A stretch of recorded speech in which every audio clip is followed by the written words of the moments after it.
الفاتحة. أعوذ بالله من الشيطان الرجيم. بسم الله الرحمن الرحيم. الحمد لله رب العالمين الرحمن الرحيم مالك يوم الدين إياك نعبد وإياك نستعين اهدنا الصراط المستقيم صراط الذين أنعمت عليهم غير المغضوب عليهم ولا الضالين آمين. إن الله وملائكته يصلون على النبي يا أيها الذين آمنوا صلوا عليه وسلموا تسليما. اللهم صل على سيدنا محمد وآله وسلم. اللهم صل على سيدنا محمد وآله وسلم. اللهم صل على سيدنا محمد وآله وسلم. اللهم صل على سيدنا محمد وآله وسلم. اللهم صل على سيدنا محمد وآله وسلم. اللهم صل على سيدنا محمد وعلى آله وصحبه وسلم. اللهم صل على سيدنا محمد وآله وسلم. اللهم صل على سيدنا محمد وآله وسلم. اللهم صل على سيدنا محمد وآله وسلم. اللهم صل على سيدنا محمد وآله وسلم. اللهم صل على سيدنا محمد وآله وسلم عدد ما وسعه علم الله. الحمد لله غافر الذنب وقابل التوب شديد العقاب ذي الطول لا إله إلا هو إليه المصير. والصلاة والسلام على أشرف الأنبياء والمرسلين سيدنا محمد وعلى آله وصحبه أجمعين. اللهم اغفر لأمة سيدنا محمد صلى الله عليه وسلم وأصلح أمة سيدنا محمد صلى الله عليه وسلم وارحم أمة سيدنا محمد صلى الله عليه وسلم وألف بين قلوب أمة سيدنا محمد صلى الله عليه وسلم لما تحب وترضاه وافتح لنا فتوح العارفين بك بحق سيدنا محمد صلى الله عليه وسلم. سبحانك لا علم لنا إلا ما علمتنا إنك أنت العليم الحكيم ولا حول ولا قوة إلا بالله العلي العظيم. وصلى الله على سيدنا محمد وعلى آله وصحبه وسلم والحمد لله رب العالمين. Alhamdulillah, mari kita kembali bersyukur kepada Allah Subhanahu wa taala atas seluruh nikmat yang telah dianugerahkan kepada kita, yang mana nikmat ini tidak akan mampu kita menghitungnya. Allah Subhanahu wa taala berfirman, wa in ta'uddu ni'matallahi la tuhsuha. Kalau seandainya kalian ingin menghitung dan mengira nikmatku, maka kalian tidak akan pernah mampu untuk menghitungnya. Salawat dan salam semoga senantiasa tercurah dan terbingkis kepada baginda Rasulullah sallallahu alaihi wasallam, demikian juga keluarga, para sahabat serta orang-orang yang senantiasa mengikuti jejak langkah baginda Rasulullah sallallahu alaihi wasallam. Wa salawatullahi wa salamuhu alaika sayyidi ya Rasulullah. Para sahabat kalian, insyaallah pada sore ini kita akan memulai kajian kitab yang berjudul At-Tibyan fi Adabi Hamalatil Quran, yang merupakan satu di antara kitab yang dikarang oleh Sayyidil Imam An-Nawawi radhiyallahu ta'ala anhu. Kitab ini membahas tentang adab, demikian juga tentang tata cara berinteraksi dengan Al-Quran. Seperti yang telah kita ketahui bahwa Al-Quran adalah kitab yang suci dan juga merupakan kalamullah. Tentu ketika kita ingin membacanya, demikian juga ingin berinteraksi dengan Al-Quran, kita harus memperhatikan adab serta tata krama dan akhlak yang memang telah digariskan oleh Allah Subhanahu wa taala dan baginda Rasulullah sallallahu alaihi wasallam. Sehingga dengan demikian kita akan mendapatkan kemuliaan dan keberkahan dari Al-Quran yang kita baca. Demikian juga kita akan mendapatkan keberkahan dan kemuliaan dari pengamalan kita tentang Al-Quran, kepada Al-Quran. Dan Islam merupakan agama yang sangat mengedepankan akhlak dan adab. Baginda Rasulullah sallallahu alaihi wasallam bersabda dalam satu hadis, atau kama qala sallallahu alaihi wasallam, innama bu'ithu liutammima makarimal akhlak. Sungguhnya saya diutus untuk menyempurnakan budi pekerti yang mulia. Dan tentu ketika kita berinteraksi dengan Al-Quran, kita juga dituntut untuk menjaga adab, akhlak, demikian juga aturan-aturan yang telah ditetapkan oleh agama kita. Para sahabat sekalian, kitab ini memang sengaja saya pilih karena saya menganggap bahwa kitab ini merupakan kitab yang paling berkah lah, terutama ketika menjelaskan tentang cara berinteraksi dengan Al-Quran. Dan kitab ini merupakan salah satu karya agung dari Al-Imam Nawawi radhiyallahu ta'ala an, yang dibaca dan digunakan sebagai rujukan oleh lintas mazhab. Walaupun beliau bermazhab Syafi'i, tetapi mazhab-mazhab yang lain juga menggunakan kitab ini. Dan kitab ini banyak dibaca oleh para praktisi Al-Quran, ya, baik para penghafal Al-Quran, demikian juga para peneliti Al-Quran, para pembaca, dan lain sebagainya. Para sahabat sekalian, insya Allah pada sore ini kita akan memulai kajian kitab ini secara berperingkat, ya, secara sedikit demi sedikit sesuai dengan waktu dan kemampuan yang diberikan oleh Allah Subhanahu wa Ta'ala kepada kita. Sebelum kita memulai pembacaan kitab ini, maka saya akan memperkenalkan biografi Al-Imam Nawawi secara ringkas. Ya, nama beliau akan dijelaskan pada muqaddimah nanti. Beliau adalah Al-Imam Nawawi radhiyallahu ta'ala an, yang merupakan salah satu di antara ulama rujukan utama dalam mazhab Syafi'i. Beliau dilahirkan di suatu kawasan yang bernama Nawa, yang ada di Damaskus atau Dimashq, di Syria lah, pada tahun 631 Hijriah.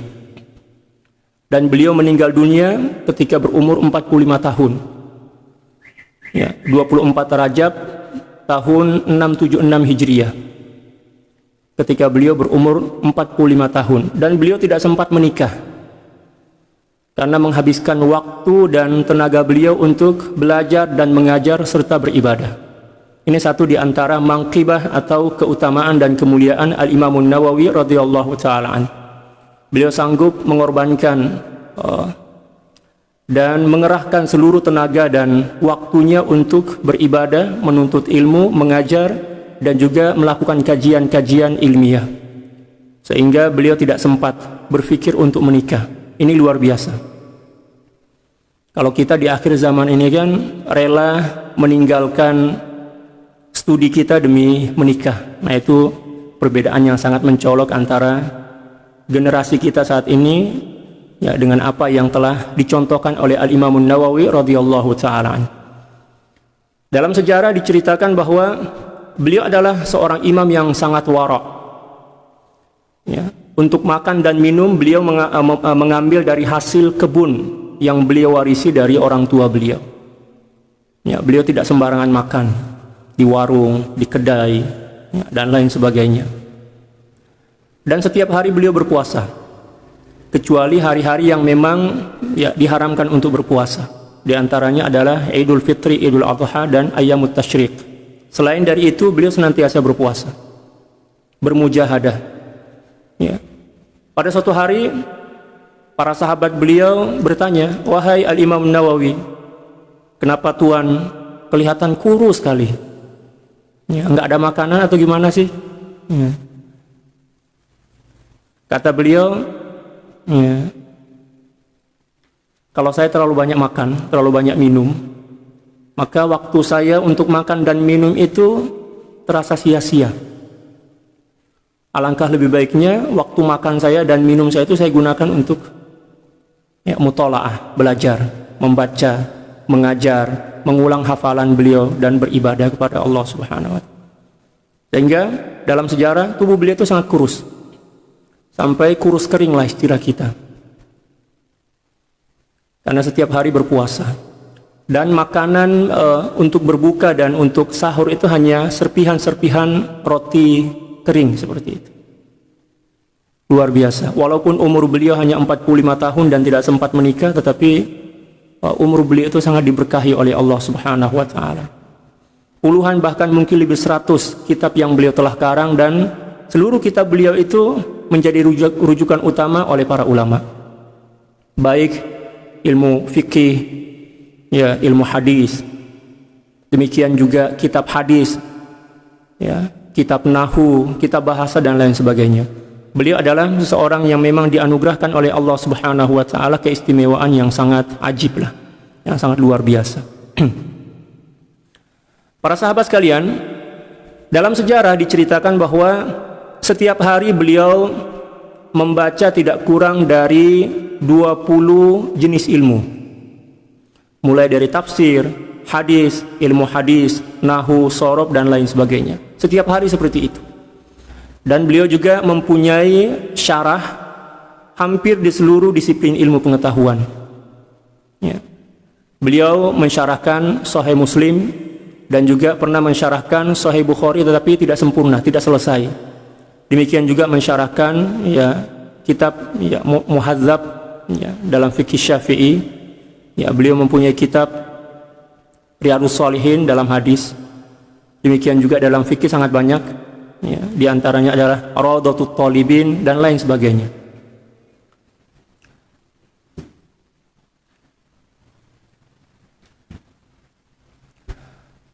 Dan bila mana malam telah datang menyapa, maka beliau akan membagi beberapa bagian malam beliau, baik untuk beribadah, demikian juga untuk belajar dan berzikir kepada Allah Subhanahu wa taala. Setiap hari seperti itu. Setiap hari seperti itu.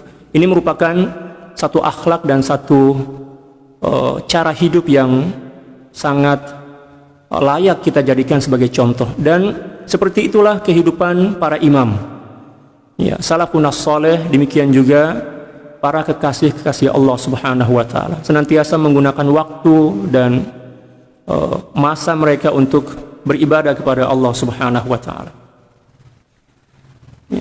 Berbicara tentang Al-Imam An-Nawawi, ya mungkin para sahabat bisa merujuk kepada kitab-kitab yang khusus menjelaskan dan menerangkan tentang kepribadian beliau. Ya. Insya Allah kita akan memulai bacaan kitab ini, dan para sahabat yang tidak mempunyai kitab nanti bisa download di link yang sudah saya kirim di Facebook. Nah, silahkan download dan boleh menyimak bacaan dari kitab At-Tibyan fi Adabi Hamalatil Quran ini. A'udzu billahi minasyaitonir rajim. Bismillahirrahmanirrahim. Qala al-muallif rahimahullahu ta'ala wa nafa'ana Allahu bi'ulumihi wa ulumi syuyukhihi wa syuyukhina wa jami'i awliya'illahi s-salihin fid dharain. Allahumma amin. قال الشيخ الفقيه الإمام العالم الورع الزاهد الضابط المتقن أبو زكريا محي الدين يحيى ابن شرف ابن حزام النووي رضي الله تعالى عنه. الحمد لله الكريم المنان ذي الطول والفضل والإحسان الذي هدانا للإيمان وفضل ديننا على سائر الأديان ومن علينا بإرساله إلينا أكرم خلقه عليه وأفضلهم لديه حبيبه وخليله وعبده ورسوله محمدا صلى الله عليه وسلم فمحى به عبادة الأوثان وأكرمه بالقرآن المعجزة المستمرة على تعاقب الأزمان التي تحدى بها الإنس والجان بأجمعهم وأفحم بها جميع أهل الزيغ والطغيان وجعله ربيعا لقلوب أهل البصائر والإرفان فلا يخلق على كثرة الرد وتغاير الأحيان ويسره للذكر حتى استظهره صغار الولدان وضمن حفظه من تطرق التغيير إليه والحدثان وهو محفوظ بحمد الله وفضله ما اختلف الملوان ووفق للاعتناء بعلومه من اصطفاه من أهل الحذق والإتقان فجمعوا فيها من كل فن ما تنشرح له صدور أهل الإيقان. Muqaddimah, kita akan membahas tentang muqaddimah. Alhamdulillahil karimil mannan. Segala puji bagi Allah Subhanahu wa taala yang mempunyai sifat al-karim. Ya, pemurah. Ya, apa yang dimaksud dengan pemurah? Pemurah artinya memberikan rezeki tanpa berhitung.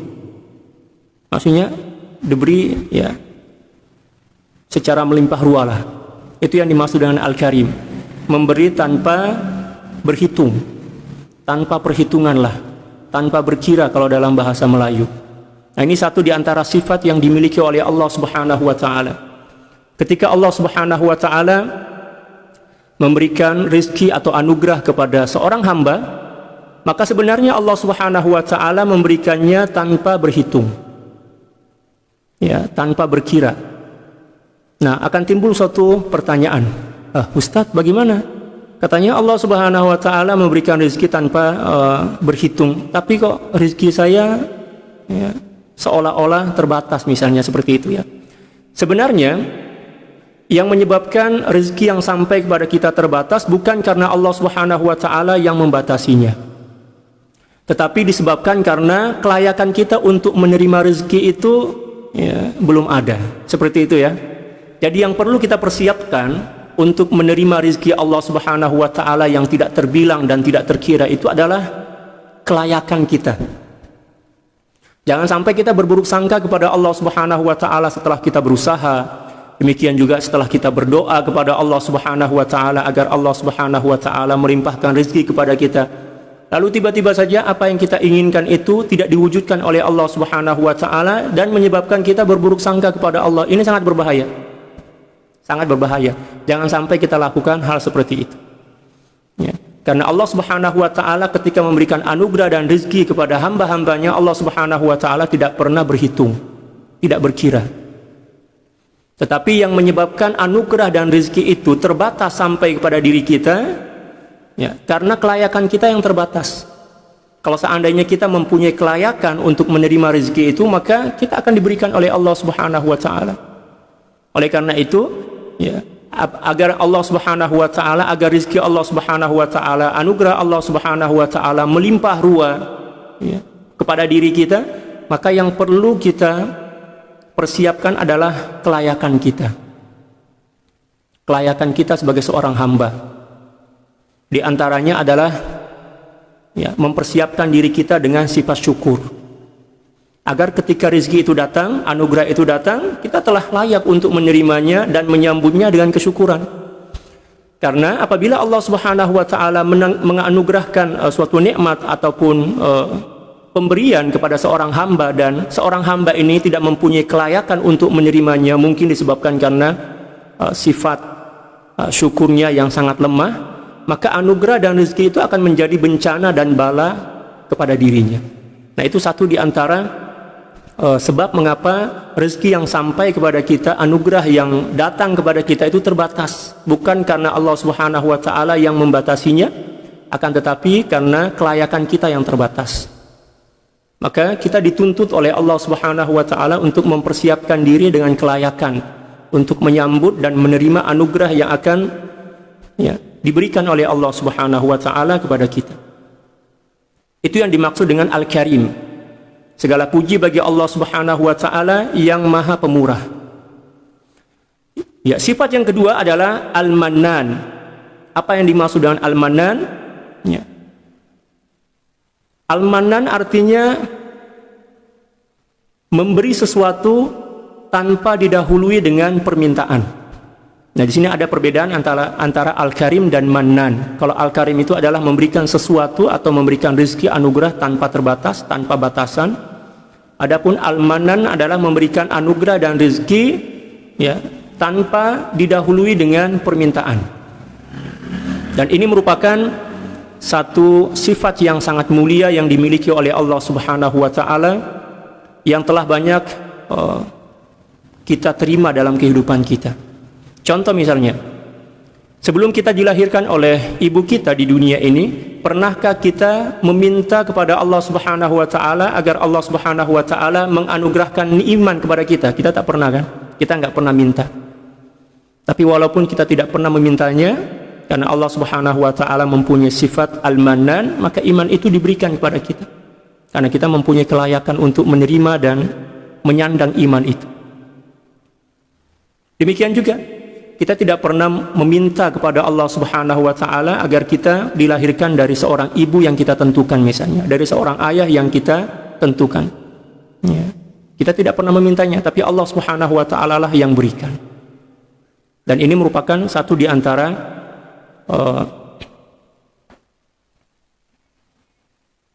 sifat mulia yang dimiliki oleh Allah Subhanahu wa taala. Dzit tauli. Yang dimaksud dengan Dzit Tawli adalah pemilik kekayaan yang melimpah ruah. Kekayaan Allah Subhanahu wa taala tidak terbatas. Bahkan kekayaan yang kita miliki itu adalah milik Allah Subhanahu wa taala. Segala apapun yang ada, yang wujud, baik di dunia maupun di akhirat adalah hak kepemilikan mutlak bagi Allah Subhanahu wa taala, yang merupakan bagian daripada perbendaharaan kekayaan yang dimiliki oleh Allah Subhanahu wa taala. Wal fadli wal ihsan, demikian juga Allah Subhanahu wa taala Maha pemilik anugerah dan kebaikan. Allahu akbar. Allah Subhanahu wa taala berinteraksi dengan diri kita, dengan makhluknya dengan dua cara. Yang pertama adalah bil adli, dan yang kedua adalah bil fadli wal ihsan. Cara yang pertama adalah dengan cara yang mengikuti prinsip-prinsip keadilan. Dan cara ini hanya digunakan oleh Allah Subhanahu wa taala kepada orang-orang kafir saja. Cara berinteraksi Allah Subhanahu wa taala dengan prinsip keadilan itu merupakan cara yang digunakan oleh Allah Subhanahu wa taala dan juga diajarkan kepada kita ketika kita berinteraksi dengan orang kafir, orang yang tidak beriman kepada Allah Subhanahu wa taala. Adapun ketika Allah Subhanahu wa taala berinteraksi dengan diri kita, demikian juga ketika kita berinteraksi dengan sesama muslim, maka prinsip yang harus kita gunakan adalah prinsip al-fadli wal ihsan. Bukan prinsip keadilan, tapi prinsip al-fadli wal ihsan. Prinsip yang lebih mulia dan lebih elit dibandingkan prinsip keadilan, yaitu memberikan secara lebih, atas dasar kasih sayang. Contoh misalnya, kalau kita membeli buah kepada seorang muslim, atau kita menjual buah kepada seorang muslim, kalau misal timbang kita dia membeli 1 kilo misalnya, kita berikan 1 kilo, itu keadilan. Itu keadilan. Tetapi prinsip yang diajarkan oleh Allah Subhanahu wa taala ketika berinteraksi dengan kaum muslimin, dengan orang-orang beriman, Allah Subhanahu wa taala tidak menggunakan prinsip itu, tetapi Allah Subhanahu wa taala menggunakan prinsip al-fadli wal ihsan. Melebihkan. Dan itu adalah satu prinsip yang diajarkan oleh Allah Subhanahu wa taala kepada kita. Ada seorang sahabat kita datang membeli barang kepada kita. Misalnya 1 kilo gula misalnya, harganya kalau di sini kira-kira 4 ringgit lah di Malaysia, atau 3 ringgit 80 sen. Kalau kita di Indonesia mungkin 13 atau 14 ribu. Dalam timbangan itu kita lebihkanlah sedikit. Kita lebihkan sedikit, mungkin 1 sendok misalnya. Agar kita mencontohi akhlak dan adab yang diajarkan oleh Allah Subhanahu wa taala ketika berinteraksi dengan orang-orang yang beriman. Jangan malah kebalikannya. Dan itu banyak terjadi di pasar-pasar. Ketika menimbang barang yang seharusnya 1 kilo dikurangi mungkin beberapa ratus gram misalnya. Dan itu adalah sesuatu yang sangat buruk, yang sangat dimurkai oleh Allah Subhanahu wa taala. Al-mutaffifin itu masuk dalam golongan orang al-mutaffifin, orang yang mengurangi timbangan. Na'udzubillah summa na'udzubillahi min dzalik. Alladzi hadana lil iman, yang telah memberikan hidayah iman kepada kita. Allahu akbar. Hidayah iman ini merupakan hidayah yang paling luhur, yang paling mulia yang pernah Allah Subhanahu wa taala anugerahkan kepada kita. Hidayatul iman.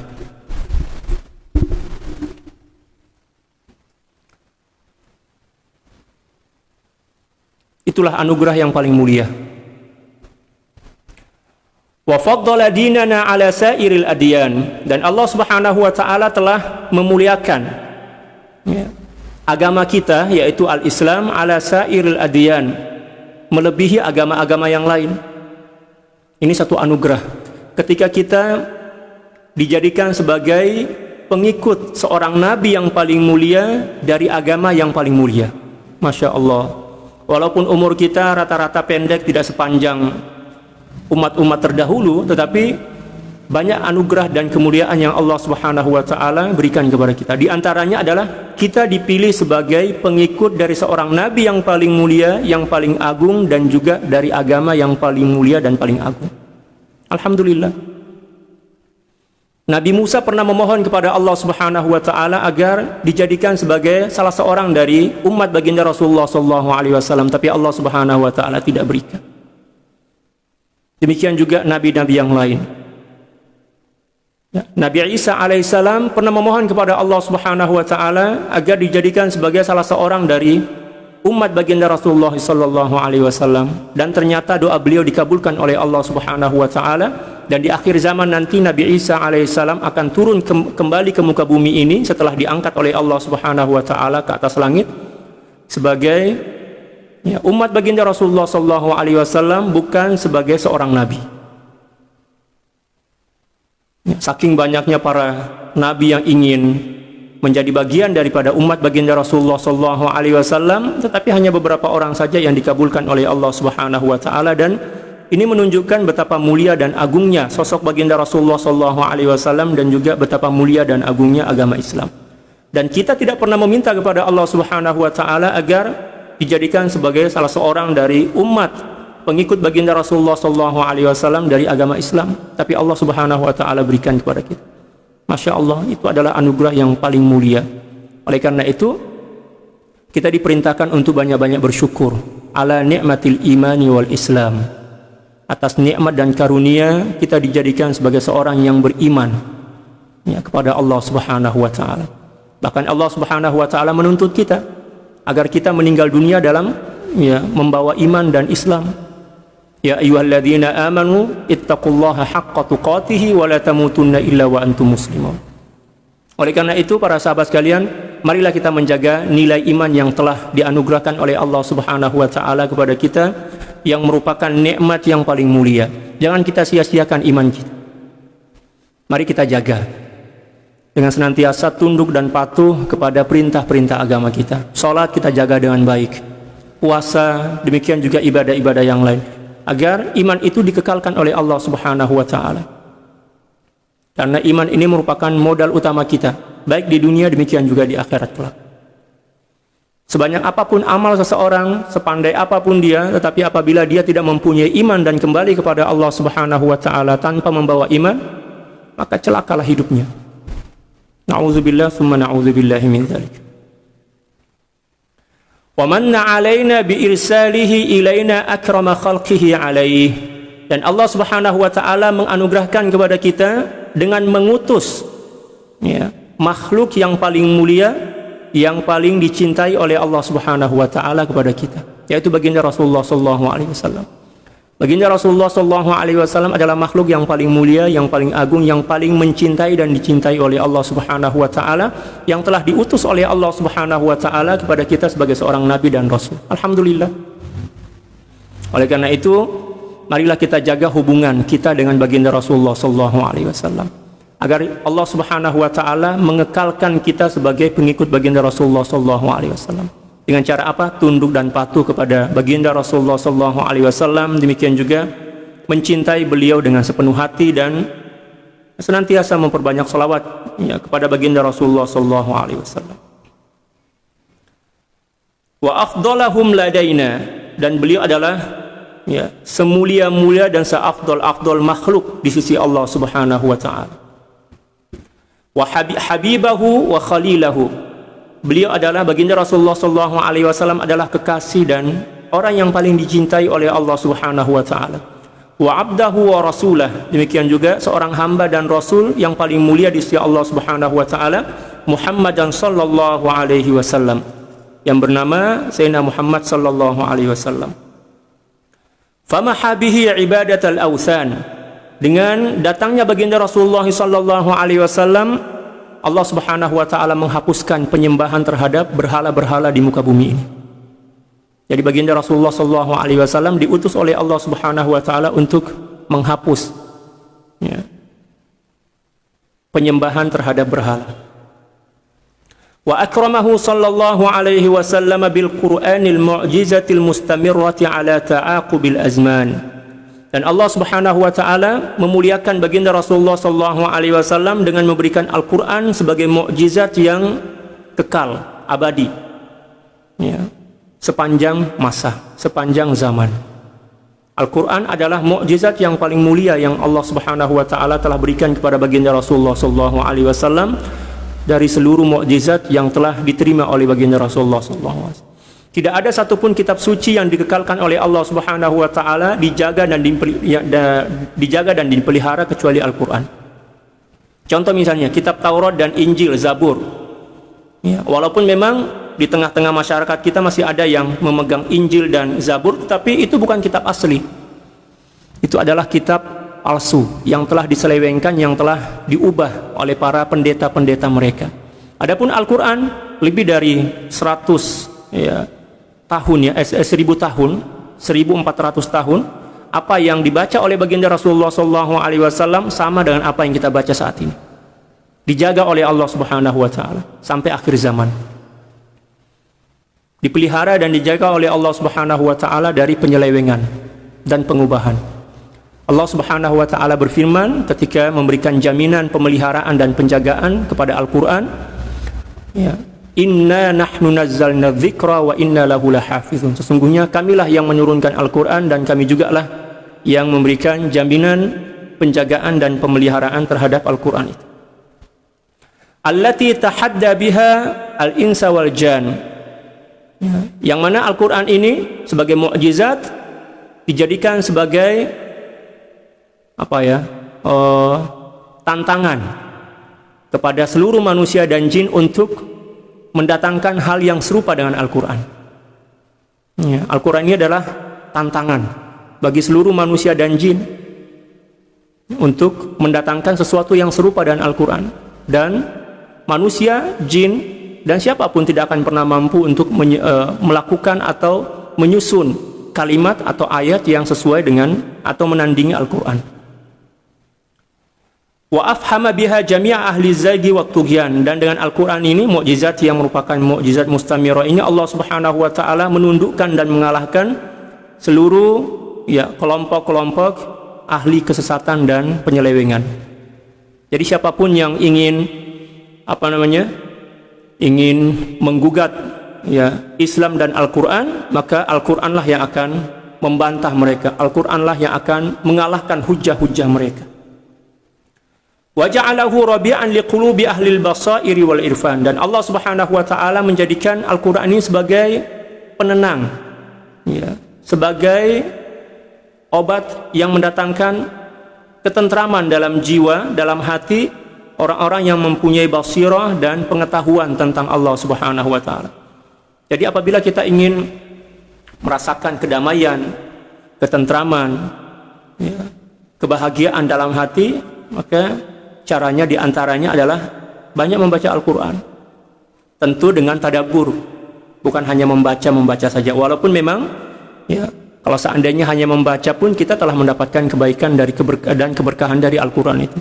Tetapi agar Al-Qur'an itu bisa menjadi penenang dan penentram hati kita, maka alangkah lebih baik dan sempurnanya kita membacanya bitadabbur. Allah Subhanahu wa taala berfirman, "Afala yatadabbaruna al-Qur'an walau kana min 'indi ghairillah lawajadu fihi ikhtilafan katsira." Dalam ayat ini Allah Subhanahu wa taala mengajak kita untuk mentadabburi Al-Qur'an. Membaca dengan tadabbur. Kalau bisa kita belajar tafsirnya dululah kepada para ulama yang memang betul-betul ahli dan pakar dalam ilmu tafsir. Kalau nggak mampu, paling tidak sekurang-kurangnya kita baca terjemahannya. Tetapi terjemahan yang betul-betul telah diresmikan oleh negara kita, bukan terjemahan dari internet yang nggak jelas itu, bukan terjemahan dari orang-orang yang tidak mempunyai kapasitas ilmu dan keahlian dalam tafsir. Kita diwajibkan untuk membaca terjemahan. Kalau seandainya kita terpaksa, nggak ada jalan lain untuk memahami Al-Quran kecuali dengan terjemahan, bacalah terjemahan yang memang telah diakui oleh negara kita. Kalau kita di Indonesia kan telah diakui oleh DEPAK, Departemen Agama Republik Indonesia kan. Kalau di Malaysia ini telah diresmikan oleh Kementerian Agama dan Jakim kalau nggak salah di Malaysia ini. Ya, jangan kita ambil terjemahan dari internet misalnya, itu tidak jelas itu. Khawatirnya malah menyesatkan dan menyebabkan kita salah paham. Sekarang kan banyak orang yang ya, gampang-gampangan menerjemahkan Al-Qur'annya. Tidak boleh. Ya. Tetapi alangkah lebih baiknya belajar dulu tafsirnya kepada para ulama. Datangi para ulama yang memang mempunyai keahlian dan kepakaran tafsir. Agar kita membaca Al-Qur'an itu ada rasa dalam jiwa kita, ada pemahaman, sehingga kita bisa menjiwai dan bisa memahami Al-Quran itu, dan akan mendatangkan ketenangan dan akan meningkatkan kualitas keimanan kita dan cinta kita kepada Allah Subhanahu wa Ta'ala. Allahu Akbar. Fala yakhluqu ala kathrati ar-raddi wa taghayuril ahyan. Dan Al-Quran ini tidak mendatangkan kebosanan ya, kepada orang yang membacanya. Walaupun kita baca berulang kali, 1000 kali, misalnya satu ayat 1000 kali kita baca dalam sehari, kita tidak akan bosan. Ini satu di antara keistimewaan Al-Quran. Adapun susunan kalimat atau ayat dalam bahasa Melayu ya, yang dibuat atau disusun oleh manusia, ya mungkin 1-2 kali kita baca bosan. Ya, misalnya ada buku misalnya, ya buku tentang hukum misalnya. Kita baca, hanya sekali saja kita baca, kita sudah bosan. Tapi Al-Quran, semakin kita baca, kita akan semakin rindu. Semakin kita baca, kita akan semakin merasa haus. Itu satu di antara keistimewaan Al-Quran ya. Bahkan dalam suatu riwayat, ada seorang sahabat yang sholat malam, sepanjang malam, bukan maknanya mulai dari maghrib sampai subuh ya, tidak, maksudnya sepanjang 2/3 malam, hanya satu ayat yang beliau baca. Setelah membaca suratul Fatihah, beliau membaca satu ayat itu aja yang diulang berjam-jam sampai menjelang sholat subuh. Semakin dibaca, semakin penasaran dengan makna dan kandungan yang terdapat dalam ayat itu. Allahu Akbar. Itulah satu di antara keistimewaan Al-Quran. Tetapi apabila kita membaca Al-Quran baru sekali kita baca dan kita bosan, sebenarnya yang menjadi masalah itu bukan Al-Qur'annya, tetapi kitanya yang masalah. Berarti ada masalah dalam jiwa kita, dalam hati kita. Perlu kita bersihkan hati kita.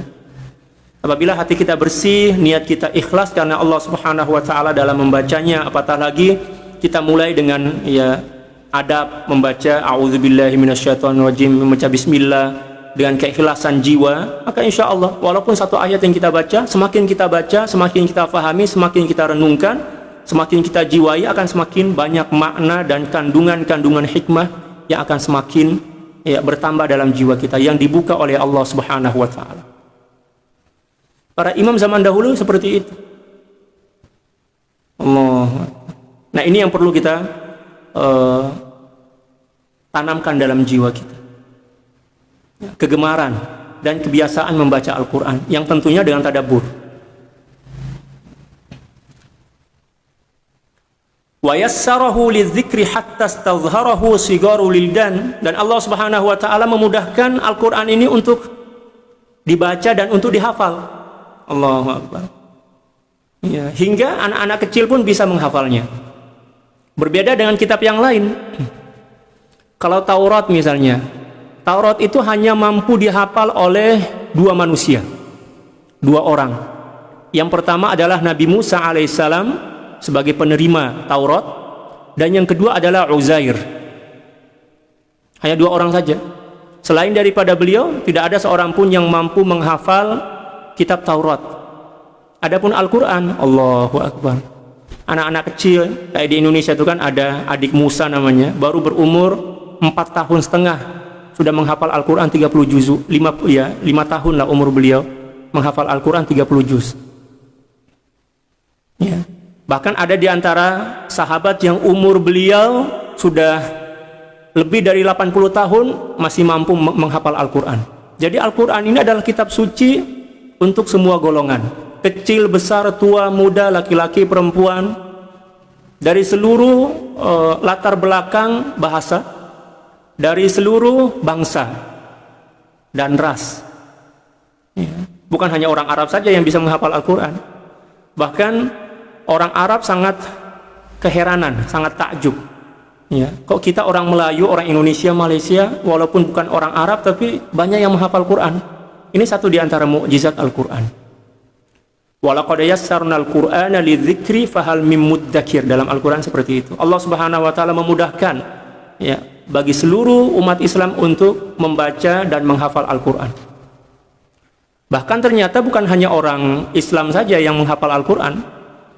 Di Barat ya, banyak orang non-Islam, non-Muslim yang mampu menghafal Al-Quran untuk mencari hidayah, tetapi Allah Subhanahu wa taala belum memberikan hidayah itu. Jadi Al-Quran ini adalah kitab yang sangat istimewa, yang boleh dibaca, boleh dihafal oleh siapapun. Oleh karena itu, ya, alhamdulillah kita wajib bersyukurlah kepada Allah Subhanahu wa taala karena dianugerahkan oleh Al-Quran yang merupakan kitab yang paling mulia, suci, dan paling mudah untuk dihafal dan ya, dipelajari. Alhamdulillah. Wa dhamina hifdzahu min tatarruqit taghyiri ilaihi wal hadasan, dan Allah Subhanahu wa taala memberikan jaminan pemeliharaan dan penjagaan terhadap Al-Qur'an dari perubahan-perubahan, demikian juga ya penyelewengan ya, sepanjang masa. Allahu Akbar, dijaga oleh Allah Subhanahu wa taala. Pada tahun 2000 kalau nggak salah ya, 2000 di Indonesia itu ya ada orientalis yang mencoba untuk mengganti satu huruf dalam Al-Quran yang awalnya menggunakan huruf waw ya, diganti dengan huruf fa. Hanya satu huruf saja. Mereka ingin mengubah Al-Quran sehuruf demi sehuruf. Saya tidak ingat, saya lupa ayatnya, ayat yang mana ya, yang mereka ubah huruf waw menjadi huruf fa. Kalau nggak salah huruf waw menjadi huruf fa atau huruf fa menjadi huruf waw. Dan Al-Quran itu mereka cetak dan mereka bagikan gratis, free lah kepada siapapun yang ingin memilikinya. Sampai pada suatu hari di pondok tahfiz ini ya, tuan gurunya adalah seorang hafiz, penghafal Al-Quran dan buta. Beliau hafiz tapi buta, seperti itu kan. Biasalah nyetor hafalan, tasmi' hafalannya. Seorang murid ini ternyata ketika menghafal menggunakan Al-Quran yang diberikan secara percuma atau gratis dari orientalis tadi itu, yang telah diubah satu huruf. Nah, ketika murid ini membaca ayat yang hurufnya satu hurufnya telah diubah itu, kata guru beliau yang buta itu, dia bilang, berhenti. Bacaan kamu ini salah. Bukan menggunakan huruf waw tetapi menggunakan huruf fa. Kata muridnya, benar Tuan Syekh, benar Tuan Guru. Ya, memang seperti itu. Ini salah ini. Kata gurunya ini salah. Ya, sama-sama ngotot lah kan. Lalu kemudian gurunya mengatakan, oke, kalau seperti itu, coba ambil Al-Quran atau mushaf yang kamu gunakan untuk menghafal. Cek baik-baik. Diambillah Al-Quran itu dan disodorkan kepada gurunya dan disaksikan oleh murid-murid yang lain ya, dan seorang murid ini mengatakan seperti inilah yang ada dalam Al-Quran. Kata guru mereka ini beliau mengatakan ini salah ini, coba cek di mushaf yang lain, pasti ini salah. Betul, setelah dicek di mushaf yang lain ternyata tidak sama dengan mushaf-mushaf pada umumnya, dan di situ ketahuan bahwa mushaf atau Al-Quran itu adalah Al-Quran yang disebarkan oleh orientalis dengan tujuan untuk mengubah ya sedikit demi sedikit isi kandungan Al-Quran, dan pada akhirnya ketahuan juga. Dan itu satu di antara keistimewaan Al-Quran ya. Selicik dan ya selihai apapun orang kafir ingin menyelewengkan Al-Quran, pasti ketahuan juga. Itu satu di antara mukjizat yang diberikan oleh Allah Subhanahu wa taala kepada Al-Quran. Selanjutnya, wa huwa mahfuzun bihamdillahi wa fadlihi makhtalafal malawan wa waffaqa lil i'tina'i bi ulumi man istafahu min ahli al-hizqi wal itqan. Dan Al-Quran ini telah mendapatkan jaminan pemeliharaan dan penjagaan dari Allah Subhanahu wa taala. Segala puji bagi Allah Subhanahu wa taala ya, dengan anugerah ya, apapun yang terjadi. Ya, perubahan zaman seperti apapun yang terjadi di setiap zaman, Al-Quran tetap sama. Al-Quran yang kita pegang, yang kita baca saat ini sama dengan apa yang dibaca dan dipegang oleh baginda Rasulullah SAW bersama para sahabat zaman dahulu. Wa waffaqa lil i'tina'i bi'ulumihi man istafahu min ahli al-hizqi wal itqan. Dan Allah Subhanahu wa taala senantiasa memberikan taufik, ya, kepada orang-orang yang dipilih olehnya dari ahli, orang-orang yang mempunyai keinginan dan kecerdasan dan, ya, kepandaian untuk mempelajari ilmu-ilmu Al-Quran. Jadi Allah Subhanahu wa taala lah yang memberikan taufik kepada orang-orang yang dipilihnya untuk menjadi ahli Al-Quran.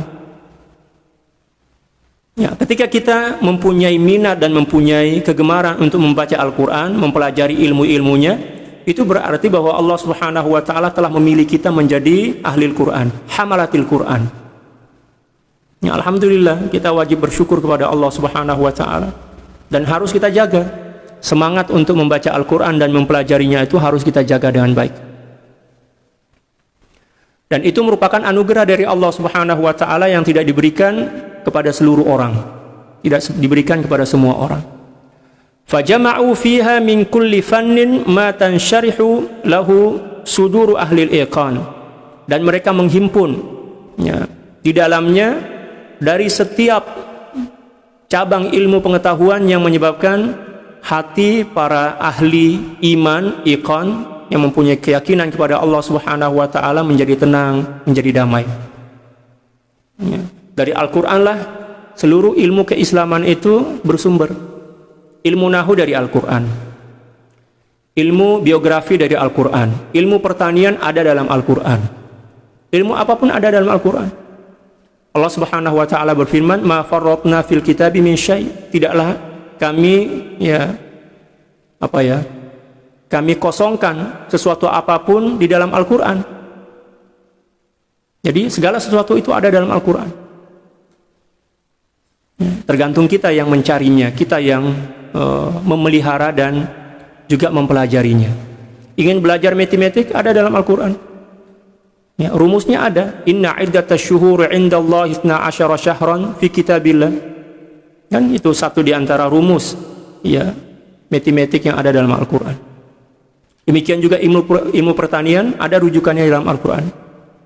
Masalahnya, adakah kita ingin mempelajari dan, ya, menggalinya, itu yang menjadi masalah. Ahmaduhu ala dzalik, kata Al-Imam Nawawi, saya bersyukur, ya, memuji Allah Subhanahu wa taala atas seluruh nikmat itu, wa ghairihi, dan nikmat-nikmat yang lain, anugerah yang lain, allati la tuhsa, yang jumlahnya tidak terhitung, tidak terhingga. Wa in ta'uddu ni'matallahi la tuhsuha. Khususan ala ni'matil iman, terutama lebih khusus lagi adalah nikmat iman. Wa as'aluhu al-minnata alayya wa ala jami'i ahbabi wa ala sairil muslimina birridwan. Dan saya memohon kepada Allah Subhanahu wa taala agar senantiasa memberikan anugerahnya kepadaku, demikian juga kepada seluruh orang-orang yang aku cintai dan mencintai aku, wa ala sairil muslimina birridwan. Demikian juga kepada seluruh orang-orang muslim, ya, kaum muslimin, ya, dengan ridha daripada Allah Subhanahu wa taala. Ini satu di antara adab dan akhlak yang diajarkan oleh Al-Imam Nawawi radhiyallahu taala anhu kepada kita. Ketika kita berdoa kepada Allah Subhanahu wa taala, yang kita doakan jangan hanya diri kita sendiri. Kita doakan juga ahli keluarga kita, para sahabat kita, demikian juga kaum muslimin.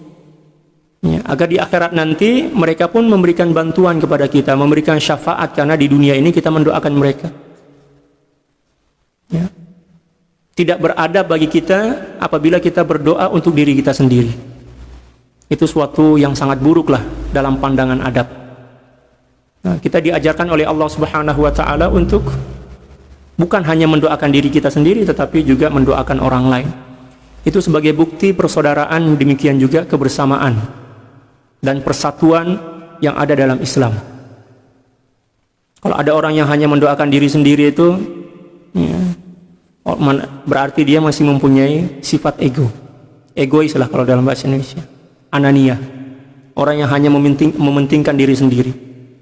Itu adalah sifat yang buruk. Kita diajarkan untuk menyertakan kaum muslimin dalam doa, demikian juga dalam kebaikan-kebaikan yang kita lakukan. Misalnya, ketika kita bersedekah misalnya kan, kita niatkan lillahi ta'ala dan kita niatkan agar pahala dan kebaikan dari sedekah itu dihadiahkan kepada seluruh kaum muslimin dan muslimat. Bukan hanya untuk diri kita sendiri. Kita niatkan untuk orang tua kita. Sebelum itu kita hadiahkan untuk baginda Rasulullah SAW, kepada ahli bait beliau, kepada para sahabat. Demikian juga kepada guru-guru kita, para ulama, para aulia, dan orang tua kita, sahabat-sahabat, dan seluruh kaum muslimin. Seperti itu kita diajarkan oleh baginda Rasulullah SAW. Jangan hanya mengutamakan dan mementingkan diri sendiri. Agar amal yang kita lakukan walaupun sedikit, karena kita hadiahkan kebaikan dan pahalanya kepada kaum muslimin, maka amal sedikit itu akan menjadi besar, mulia di sisi Allah Subhanahu wa ta'ala. Walaupun mungkin kita berinfak misalnya 1 ringgit, atau kalau istilah kita di Indonesia 1.000 rupiah lah, 1.000 perak. Walaupun nominalnya hanya 1 ringgit atau 1.000 rupiah, tetapi nilainya di sisi Allah Subhanahu wa ta'ala lebih dari itu. Sejumlah orang yang kita sertakan dan sejumlah kebaikan-kebaikan orang yang kita sertakan dalam amal itu. Kalau kita menyertakan baginda Rasulullah SAW dalam amal itu, para sahabat, ahli bait beliau, para aulia, para ulama, kedua orang tua kita dan kaum muslimin, berarti 1.000 perak, 1.000 rupiah, 1 ringgit itu nilainya ya sama dengan kebaikan-kebaikan yang dimiliki oleh orang-orang yang kita sertakan ya dalam kebaikan itu. Nah, ini satu di antara cara dan adab yang diajarkan oleh Islam kepada kita ketika kita melakukan suatu amal atau ibadah.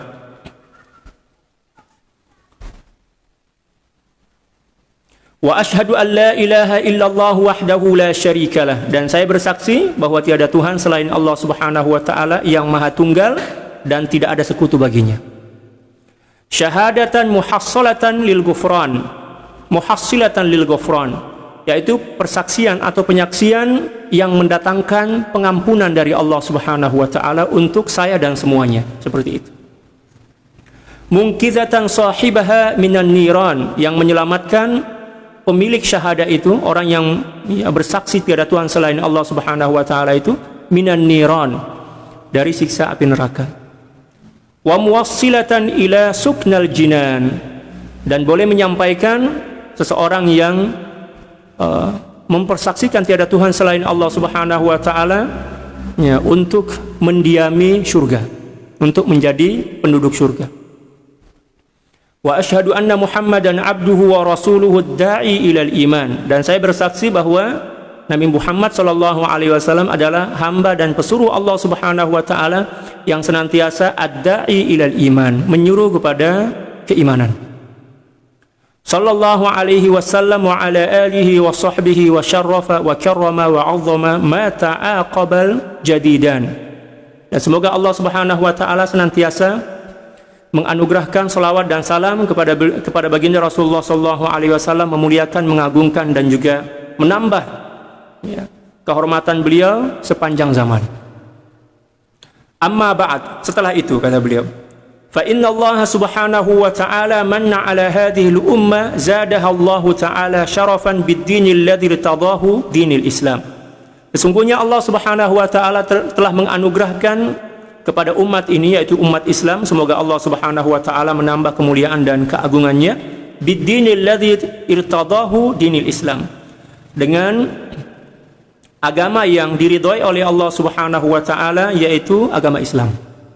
Ini bermakna bahwa agama Islam merupakan agama yang paling diridhoi oleh Allah Subhanahu wa taala. Innad dina 'indallahil Islam. Itu kan dalam Al-Qur'an. Wa bi irsalihi ilaiha sayyidana Muhammadan khairal anam. Ditambah lagi dengan diutuskannya ya, kepada umat ini seorang nabi yang paling mulia, yaitu baginda Rasulullah sallallahu alaihi wasallam. Alaihi minhu afdhalas salati wal barakati wassalam. Semoga Allah Subhanahu wa taala senantiasa mencurahkan ya, keberkahan, salawat dan salam kepada baginda Rasulullah sallallahu alaihi wasallam. Wa akramaha bi kitabihi afdhalal kalam. Dan Allah Subhanahu wa taala juga telah memuliakan ya, agama Islam, umat Islam ini dengan menurunkan Al-Quran sebagai kalam terbaik dari Allah Subhanahu wa taala, firman terbaik dari Allah Subhanahu wa taala.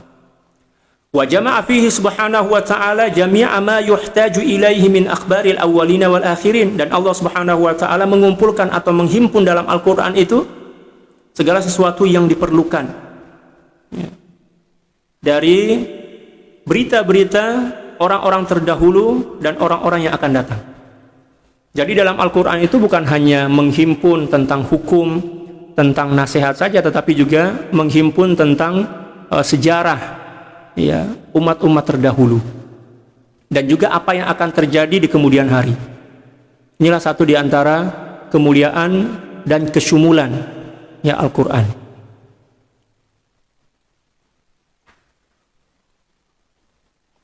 Wal mawa'idhi wal amsali wal adabi wa durubil ahkam. Demikian juga di dalam Al-Quran itu terdapat nasihat-nasihat, ya, terdapat permisalan-permisalan, adab-adab, demikian juga, ya, jenis-jenis hukum. Wal hujaji al-qati'at al-qat'iyat al-zahirat fid dalalati ala wahdaniyati. Demikian juga hujjah-hujjah atau dalil-dalil yang, ya, qati'at artinya yang pasti, yang sangat jelas, ya, dalam menjelaskan tentang petunjuk-petunjuk atas keesaan dan ketunggalan Allah Subhanahu wa taala. Wa ghairu dzalika mimma ja'at bihi rusuluhu shalawatullahi wa salamu alaihi. Demikian juga, ya, kandungan-kandungan yang lain yang telah dibawa oleh nabi-nabi dan rasul-rasul, ya, sebelum baginda Rasulullah sallallahu alaihi wasallam. Jadi kandungan Al-Qur'an bukan hanya membawa tentang apa yang dibawa oleh baginda Rasulullah sallallahu alaihi wasallam dari ajaran Islam, tetapi juga menjelaskan tentang ajaran-ajaran nabi-nabi terdahulu yang masih relevan dengan ajaran Islam. Contoh misalnya haji. Haji itu bukan dimulai, ya, dengan diutuskannya baginda Rasulullah SAW, tetapi pensyariatan haji itu sudah ada semenjak Nabi Adam. Karena haji ini merupakan satu ritual atau ibadah yang memang diberikan oleh Allah Subhanahu wa taala, diturunkan oleh Allah Subhanahu wa taala kepada setiap para nabi dan rasul, maka Islam pun juga menjadikan haji sebagai bagian dari ibadah yang sangat penting, bahkan Allah Subhanahu wa taala menjadikannya sebagai bagian dari rukun Islam. Seperti itu. Allahu akbar. Ad-damighati li ahli al-ilhad wad-dhalali at-tagham. Dan Al-Qur'an juga ini atau dalil-dalil itu juga merupakan hujjah yang sangat kuat yang menundukkan dan mengalahkan, ya, orang-orang yang mengingkari tentang, ya, ketuhanan Allah Subhanahu wa taala dan ahli kesesatan dan, ya, penyelewengan. Jadi apabila seseorang itu menghafal Al-Qur'an, mempelajari dan memahaminya, maka sangat mudah untuk mematahkan hujjah-hujjah atau argumentasi orang-orang yang ingin yang ingin menjelek-jelekkan, yang ingin menjatuhkan Islam. Tetapi ketika kita tidak paham tentang kitab kita sendiri, lalu ada orang yang menjelek-jelekkan kitab kita, ada orang yang menghina agama kita, ya kita melawannya dengan emosi, dan itu adalah satu kesalahan. Kita tidak boleh melawannya dengan emosi, tetapi kita harus melawannya dengan argumentasi yang kuat. Ya. Apabila kita melawannya hanya sebatas dengan semangat dan emosi, maka akan semakin, ya, terpuruklah, akan semakin hinalah diri kita, akan semakin diolok-olok. Islam, kaum muslimin, ya, seharusnya menjadi umat yang cerdas, umat yang pintar, umat yang faham tentang agama mereka, umat yang mengetahui tentang isi kandungan Al-Quran dengan baik, sehingga Al-Quran itu bisa dijadikan sebagai hujjah, sebagai argumentasi yang kuat untuk mempertahankan, membela, ya, kemuliaan dan maruah, ya, Islam, demikian juga simbol-simbol, ya, agama Islam. Wa dha'afal ajra fi tilawatihi. Demikian juga Allah Subhanahu wa taala telah melipat gandakan pahala dan kebaikan bagi setiap bacaan Al-Qur'an, bagi setiap orang yang membacanya. Ya, satu huruf seperti yang telah disebutkan oleh baginda Rasulullah SAW, satu huruf mendapatkan 10 kebaikan. Bahkan dalam hadis yang lain, satu huruf apabila seseorang membacanya akan diberikan ganjaran 10 kebaikan, dihapuskan 10 dosa, dan diangkat, ya, 10 derajat. Itu satu huruf. Kita baca Bismillahirrahmanirrahim sudah 19 huruf. Ya, 19 huruf kalau nggak salah. Berarti 19 kali 30. Karena 10 kebaikan, 10 pengampunan dosa, dan 10 pengangkatan derajat. Kalau kita paham semua ini, kita akan semangat membaca Al-Quran. Itulah mengapa kita dianjurkan, ya, kita dinasihati dan diperintahkan oleh Allah Subhanahu wa Ta'ala untuk tidak bosan-bosan belajar, agar kita semakin paham, agar semangat beribadah kita juga semakin meningkat seperti itu.